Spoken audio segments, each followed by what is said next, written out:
नमस्कार. श्री स्वामी समर्थ. स्वामी पुण्यतिथी निमित्त गुरुचरित्र पारायणाचं उद्यापन कसं करायचं, कधी करायची, कोणती सेवा करायची, कशा पद्धतीने अभिषेक करायचा, नैवेद्य कोणता दाखवायचा, किती नैवेद्य दाखवायचा, तर हे सविस्तर आपण आजच्या आपल्या या व्हिडिओमध्ये पाहणार आहोत. तर व्हिडिओ कुठेही स्किप न करता व्हिडिओ पूर्णपणे पहा, म्हणजे तुम्हाला संपूर्ण माहिती कळेल. तर गुरुचरित्र पारायणाचं उद्यापन आपल्याला 15 तारखेला म्हणजे स्वामींच्या पुण्यतिथीच्या दिवशीच आपल्याला गुरुचरित्र पारायणाचं उद्यापन करायचं आहे.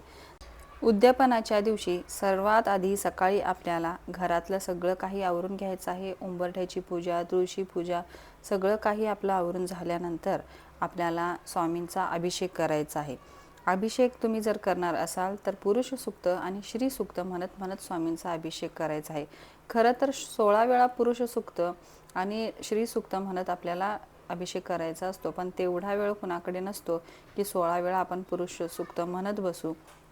तर त्यासाठी आपण काय करायचं आहे, एक वेळा पुरुष सूक्त आणि एक वेळा श्री सूक्त म्हणत म्हणत स्वामींचा अभिषेक करायचा आहे. श्री सूक्त, पुरुष सूक्त जर तुम्हाला येत नसेल तर मोबाईलवर लावून तुम्ही अभिषेक करू शकता. तसंही जमत नसेल तर फक्त श्री स्वामी समर्थ, श्री स्वामी समर्थ म्हणत म्हणत स्वामींचा अभिषेक करायचा आहे. अभिषेक तुम्ही पंचामृताचा करू शकता, दुधाचा करू शकता किंवा फक्त पाण्याचा देखील केला तरी चालतो. पण अभिषेक हे आपल्या घरामध्ये स्वामींचं झालंच पाहिजे. त्या दिवशी अभिषेक घरामध्ये केलाच पाहिजे आपण स्वामींचा. फोटो असेल तर फोटोला फक्त तुम्ही दूध किंवा पाण्याचे असे 3 बोट स्वामींच्या पायावरती, चरणावरती स्वामींच्या लावा आणि तो फोटो पुसून घ्या. मूर्ती असेल तरच आपला अभिषेक होतो, फोटोवरती अभिषेक होत नाही. स्वामींचा अभिषेक झाल्यानंतर स्वामींना छान वस्त्र घाला, स्वामींना हिनात्तर अर्पण करा. स्वामींना हिनात्तर आवडतं. स्वामींना चंदन, गंध लावून षोडशोपचारे छान अशी स्वामींची पूजा करून घ्या. त्यानंतर शेवटच्या दिवसाचं आपलं जे काही वाचन आहे तर ते वाचन तुम्ही संपवून घ्या. आता उद्यापनाच्या दिवशी नैवेद्य काय करायचा, किती नैवेद्य ठेवायची, तर नैवेद्यामध्ये कुणी कुणी काय करतं, पुरणवरणाचा नैवेद्य करतो. म्हणजे पुरणपोळी, दही, भात, भजी, पापड, घेवड्याची भाजी किंवा बटाट्याची पिवळी भाजी अशा पद्धतीचा नैवेद्य आपण स्वामींना अर्पण करू शकतो. जर तुम्हाला पुरणवरणाचा नैवेद्य बनवायचा नसेल, म्हणजे पुरणपोळी बनवायची नसेल, चपाती, घेवड्याची भाजी आणि वरण भात किंवा दही भात किंवा डाळ भात असं तुम्ही स्वामींना ठेवू शकता.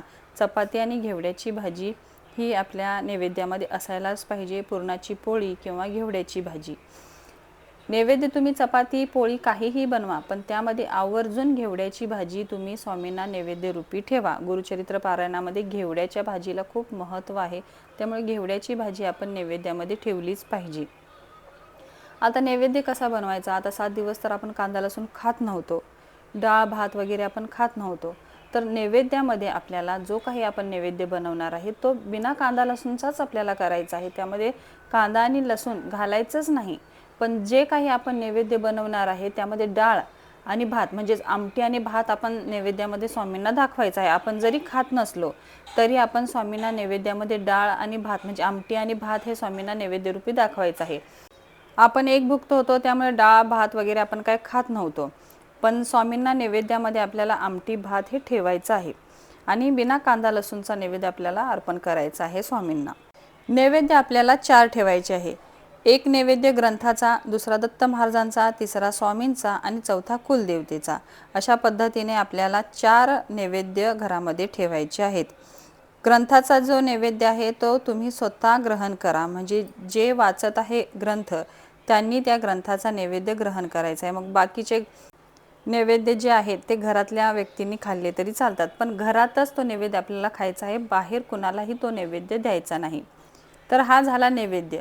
तर उद्यापनाच्या दिवशी आपल्याला एक जोडपं बसवायचं असतं, ब्राह्मण जोडपं.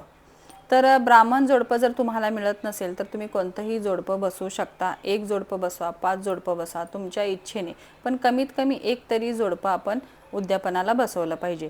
जर तुम्हाला ब्राह्मण मिळत नसतील तर तुम्ही कोणतंही एक जोडपं बसवू शकता.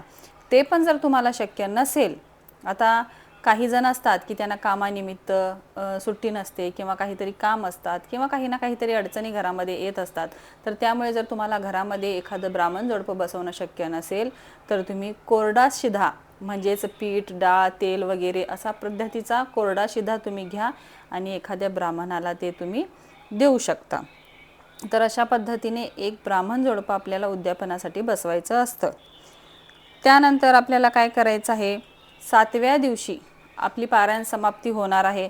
तर प्रत्येक दिवशी आपण काय करत असतो, सकाळी वाचन ग्रंथाचं झाल्यानंतर संध्याकाळी विष्णू सहस्त्रनाम वाचतो. तर 7व्या दिवशी देखील आपण विष्णू सहस्त्रनाम वाचायचं आहे. आता आपली ग्रंथ समाप्ती झाली आहे, पारायण समाप्ती झाली आहे, आपण म्हणून विष्णू सहस्त्रनाम वाचायचं नाही असं करू नका. संध्याकाळी जी आपली रुटीन आहे, स्वामींची आरती करायची आणि विष्णू सहस्त्रनाम वाचायचं. त्या दिवशी जर तुमची मांडणी राहिली तर राहू दे, तुम्ही दुसऱ्या दिवशी मांडणी उचलू शकता. त्या दिवशी जर तुम्हाला ठेवायची असेल तर तुम्ही ठेवू शकता, किंवा विष्णू सहस्त्रनाम वाचून तुम्ही संध्याकाळी मांडणी देखील उचलू शकता. मी तर म्हणेन की त्या दिवशी मांडणी तुम्ही विष्णू सहस्त्रनाम वाचूनच काढा. विष्णू सहस्त्रनाम ज्यावेळी आपण वाचतो त्यावेळी आपली पारायणाची पूर्तता होते. त्यामुळे विष्णू सहस्त्रनाम 7व्या दिवशी वाचणं खूप महत्त्वाचं आहे.